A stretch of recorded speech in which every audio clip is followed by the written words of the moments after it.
how this enormous, historic winter storm in our city continues and is going. Yesterday, most of you are well aware that I issued a declaration of local disaster emergency for all of Marion County. As such, Mesa upgraded our travel status from a watch to a warning, the highest level that there is.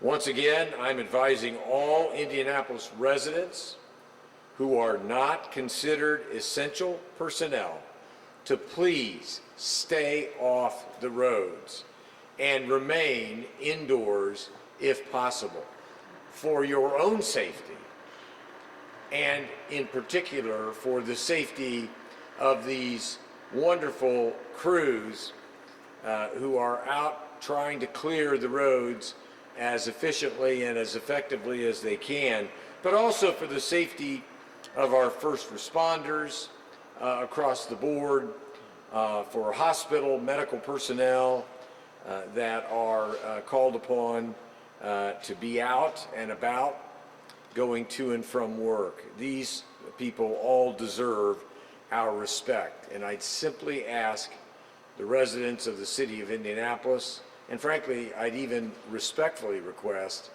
that the entire metropolitan Indianapolis area heed these warnings. But each individual counties make those decisions on their own. We expect this travel warning to remain in place until midnight tonight,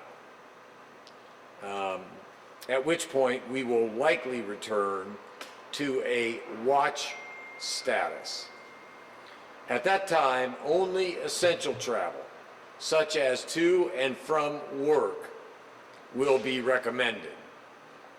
Now, I do want to acknowledge that this has been a trying time for everyone, including all the residents, all of my neighbors throughout this community, and the community as a whole. I am very aware that schedules have been disrupted and plans have been postponed due to the inclement weather that has hit Indianapolis over the past few days.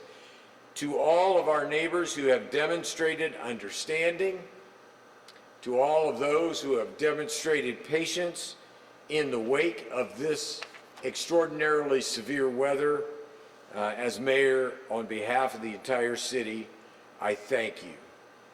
The good news is this: we have cleared the first major hurdle of this storm.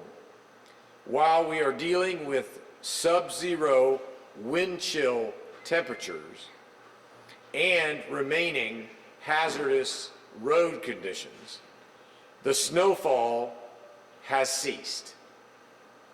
And that means we are now in a position to secure the safety of our streets once more. But of course, this wouldn't be possible without our AFSCME Local 725 and Local 3131 DPW crews.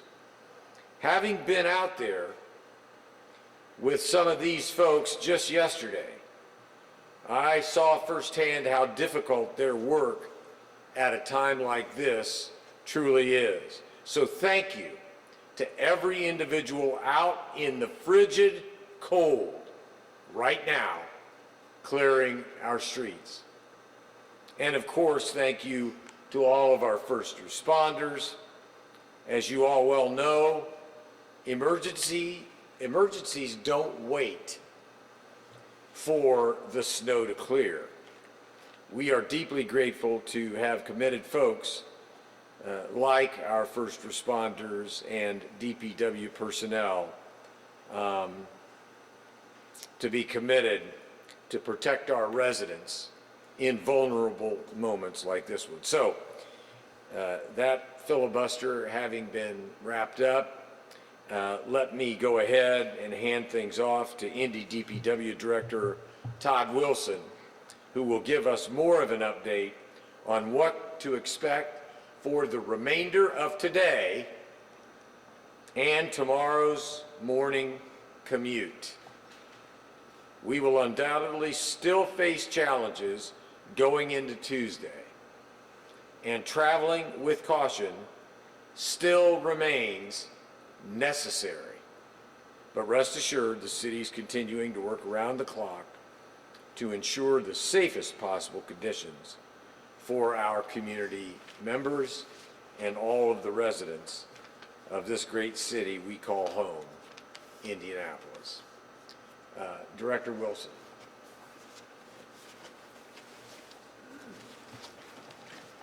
Thank you, Mayor.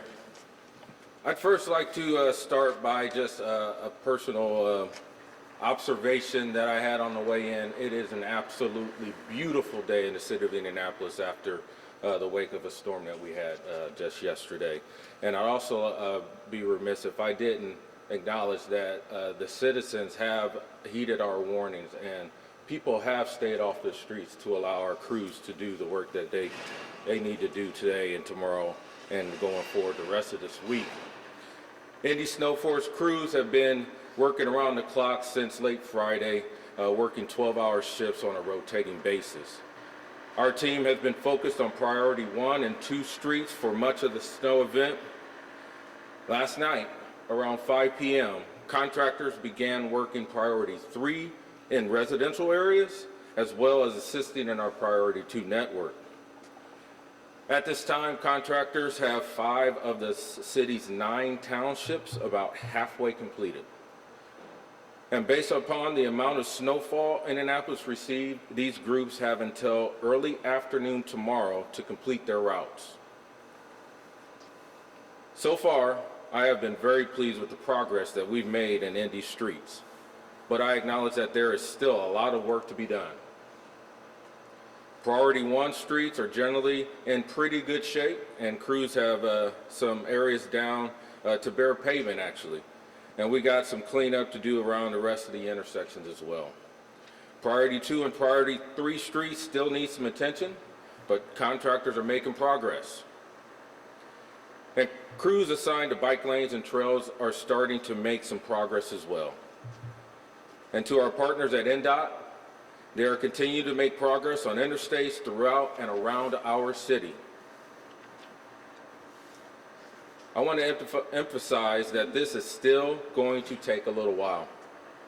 This was Indy's largest snowfall in more than a decade, and the temperatures are not in our favor. This snow is here to stay, folks. I mentioned this the other day, but with these low temperatures, we are not dropping salt on roadways.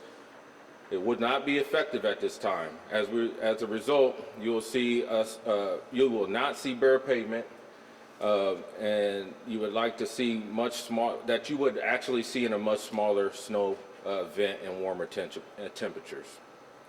So again, just like Mayor Hogsett, I'd like to thank those in Aspley Local 725 and 3131 for all the hard work they've done on these last few challenging days. And with that, I'll pass it on to Jacob Spence with Emergency Management. Thank you. Good afternoon, everyone. Just wanted to give a quick update as to the situation as a whole. The Emergency Operations Center for Marion County was activated yesterday morning at 8 a.m. with representatives from not only emergency management, but IMPD, IFD, and IEMS to coordinate emergency services within Marion County and make sure that we didn't have any disruption in service. As of this time, we've had very little disruption in service overall. We actually, especially in the first portion of the event, call volume was down, which we appreciate because that was due to people staying off the roads and staying home. So that helped to keep things ahead of the curve and to keep us working. We have had some reports of emergency vehicles getting stuck and obviously having to take a little bit of time, but those have been rectified fairly quickly and with little impact to services overall. At the moment, we are monitoring a power outage in Franklin Township that AES has reported. At its peak, it was at about 7,600 customers that were without power.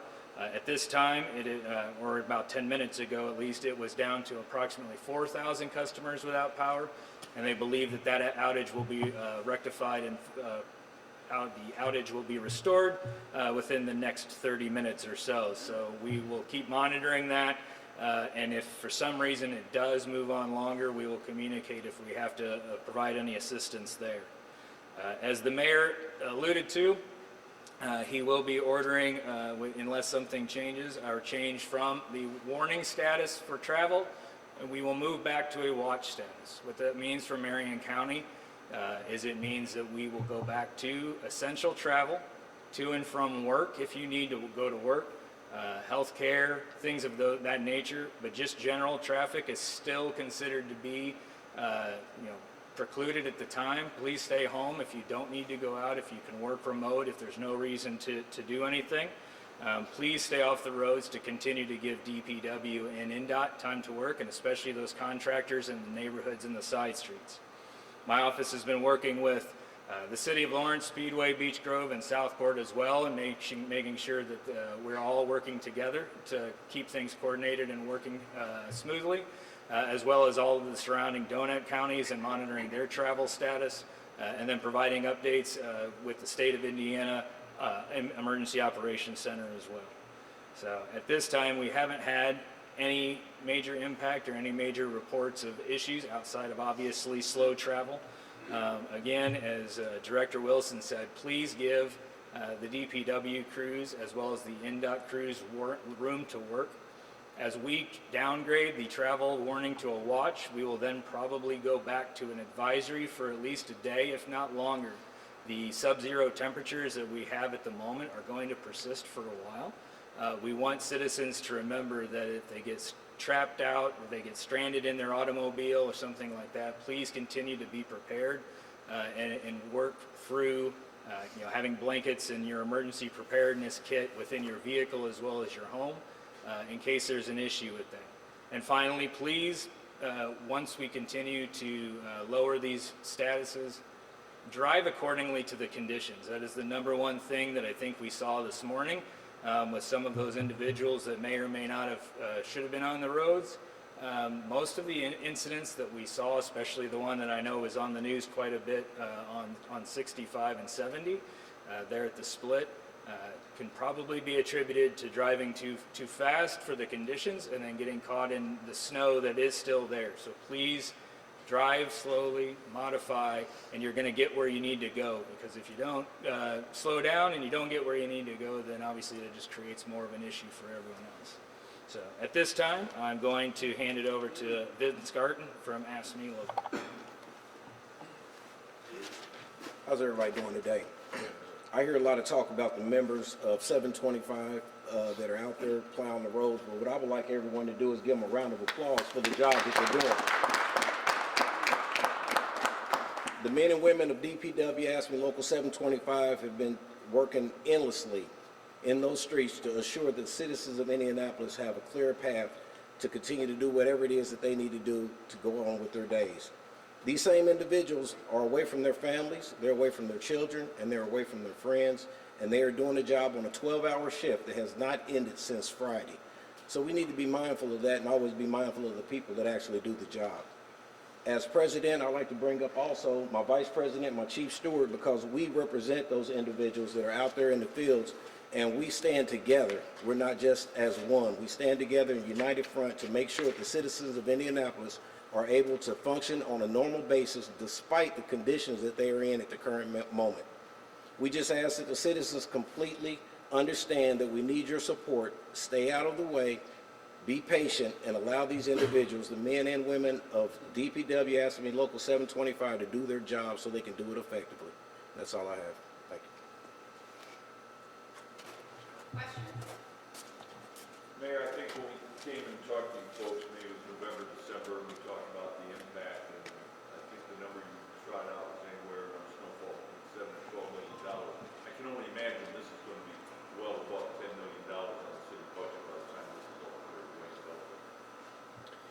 Yeah, it clearly is going to be a very expensive storm because it has been, as was mentioned, It's literally the most snow that has fallen in Indianapolis in well over a decade. In fact, somebody was reminding me earlier today that while it wasn't anywhere near the kind of wind and drifting and the like, we literally had almost as much snow fall in this most recent few days than fell in 1978 when we had the blizzard of 1978. Again, I'm not trying to compare the two. The blizzard in 1978 will never be forgotten. But the truth is that there has been so much snow fallen in this storm that it's akin to what we've had to experience before. What did you learn from past responses that you were able to fine tune and you could actually see it play out on the streets during this storm? Well, I think that DPW is always evaluating and reevaluating its deployment plans. We do have a group of dedicated, longtime employees who are ready, willing, and able to go out under incredibly difficult conditions. But the one thing that I think has benefited us this year, and fingers crossed, because we still have several more days of street clearing to go, but I think the productive and robust discussion that was engaged in by the administration and by the City County Council last year on the importance of residential street cleaning. We all know major thoroughfares and collateral roads that are highly traveled always get the first and most important effort. But the people of the city of Indianapolis went to their counselors. The counselors, obviously, in conjunction with the administration, came up with a different plan. I think, it's not over yet, but I think that, as was indicated earlier, we hope that by tomorrow afternoon, is it, Todd? Yes, sir. By tomorrow afternoon, most all of Marion County will have had our residential streets treated in some way. The question for Kristen, can you tell me what it looks like in your neighborhood and what are you hearing from your neighbors on your west side? Sure. Thank you very much. Kristen Jones.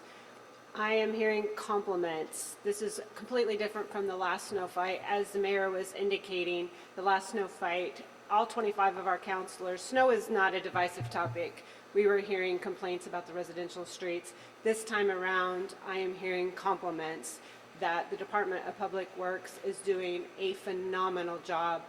Not just the snow, but the prep work. They were out there before the snowstorm hit. They saw the trucks, they were prepared, they were out there, and this time they were ready to go.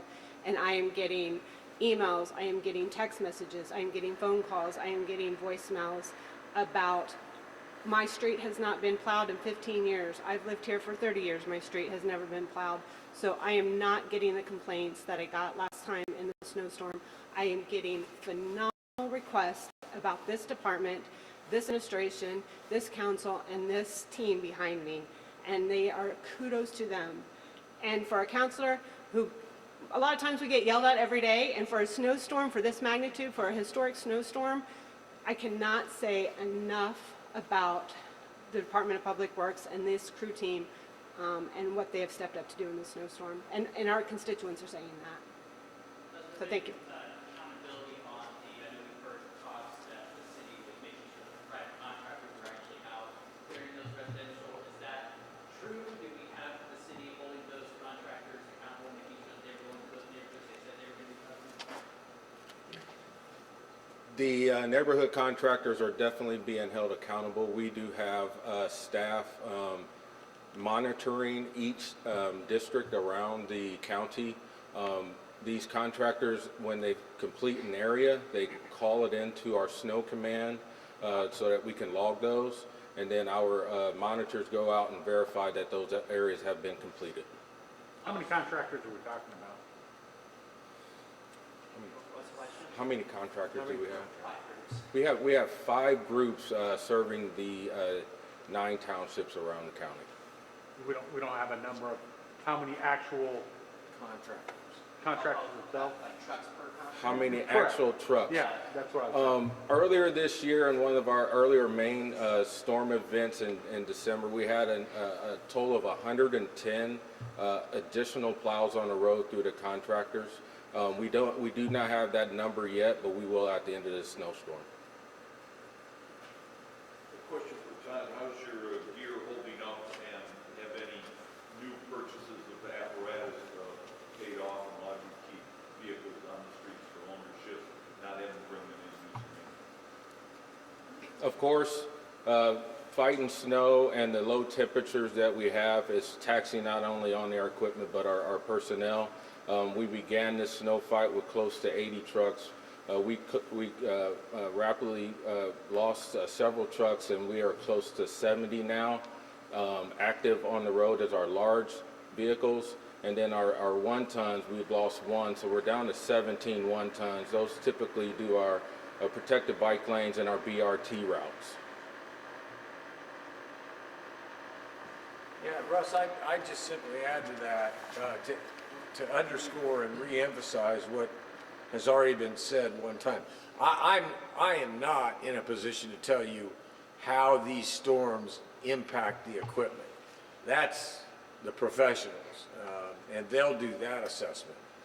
But yesterday afternoon, for the first time in several years, I got in one of our older trucks and went out with a DPW worker. 39 years he's been plowing snow. And I was out with him for 3 hours, probably 2.5 to 3 hours. And my body is still feeling it today. Now, admittedly, my body's not used to that kind of challenge. And I was in the passenger seat, which I'm told is a little bit less comfortable than the driver's seat. But I'm still feeling the pain associated with getting knocked around inside the cabs. So I can't say enough about the workers who go out there every other 12 hours over the course of the duration of these types of snowstorms and work for 12 solid hours. I was done at 3. I said no mas. Is there anything we can say to the people who have to park on the streets, and today may be the first time they've started to get their vehicles out? Is there anything they can do to help the city? I know a lot of people just start clearing their cars and lanes out and throwing it right back in the street. For those who have to park on the side of the roadways, I know it's a challenge because there's not a lot we can do with the snow itself. So pushing it back into the roads probably not the best idea. If there's any way you can get it around your car, closer to the curb line would be best for everybody. So, but we do understand that that is a challenge with vehicles that are parked on the side of the road. If you can, get those vehicles somewhere not on the side of the road. Maybe you have access to an alley or something else, but we understand it's a challenge.